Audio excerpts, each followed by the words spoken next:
மாதிரிலாம் பார்த்திங்கன்னா நம்ம ஏதாவது ஃபங்க்ஷன் போகிறோம் அப்படின்னா ரொம்ப பதட்டமாகவே இருப்பாங்க. ஏன்னா அங்கே வயசானவங்களாம் வருவாங்க.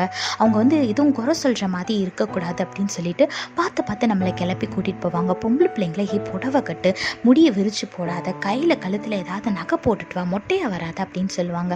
பசங்களை வந்து ஒழுங்காக வாடா, டீசெண்டாக வா, தலையெல்லாம் இப்படி பரட்டை மாதிரி வராமல் ஒழுங்காக சீவிட்டு வா அப்படின்னு சொல்லுவாங்க.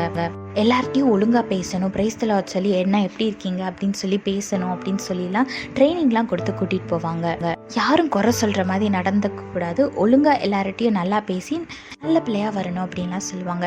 இதே மாதிரி தாங்க நம்மளோட வாழ்க்கையில் ஒரு மனுஷனை பார்க்க போகிறதுக்கே நம்ம வந்து இவ்வளோ ஆயத்தமாக யாரும் எந்த குறையும் சொல்லிடக்கூடாது அப்படின்னு சொல்லிட்டு நம்ம போகும்போது நம்ம ஈசப்பாவை பார்க்க போகிறோம் அப்படின்னா நம்ம எவ்வளோ ப்ரிப்பேர்டாக இருக்கணும். விதத்தில் பாருங்கள், 1 தெசலோனிக்கர் 5:23 போட்டிருக்கு, சமாதானத்தின் தேவன் தாமே உங்களை முற்றிலும் பரிசுத்தமாக்குவாராக, உங்கள் ஆவி, ஆத்மா, சரீரம் முழுவதும் நம்முடைய கர்த்தராகிய இயேசு கிறிஸ்து வரும்போது குற்றமற்றதாய் இருக்கும்படி காக்கப்படுவதாக வேதத்தில் போட்டிருக்கு.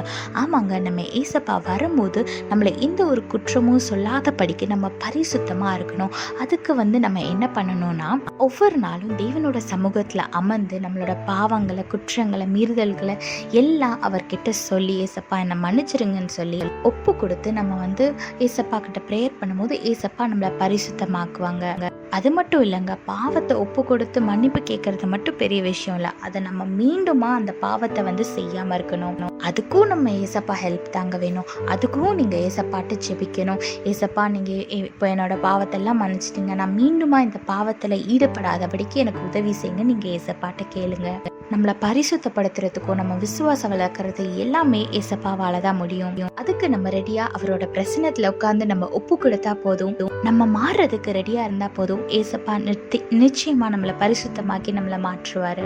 அதனால அவரோட பாதத்தில் அமர்ந்து ஒப்பு கொடுங்க, பரிசுத்தமாகுங்க, ஆயத்தப்படுங்க.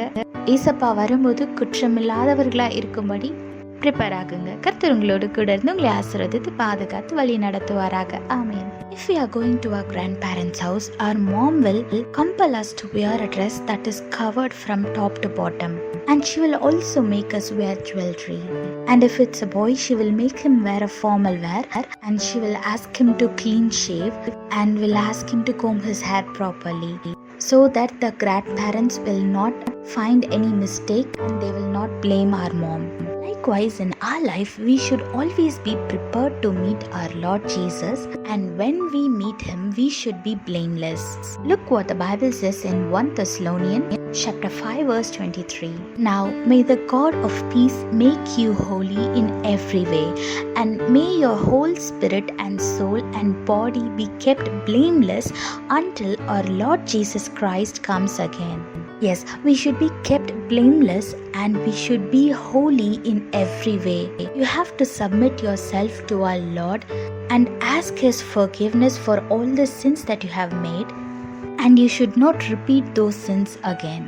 I know sometimes it might be hard to follow all this and to stay away from the worldly sins, but when you ask the help of our God, he will help you to be holy and to stay away from sin, because he is the only person who can make us holy, and he is the only one who can help us be holy. So submit yourself to our Lord and be prepared for his coming. God bless you all. Have a blessed day. Amen.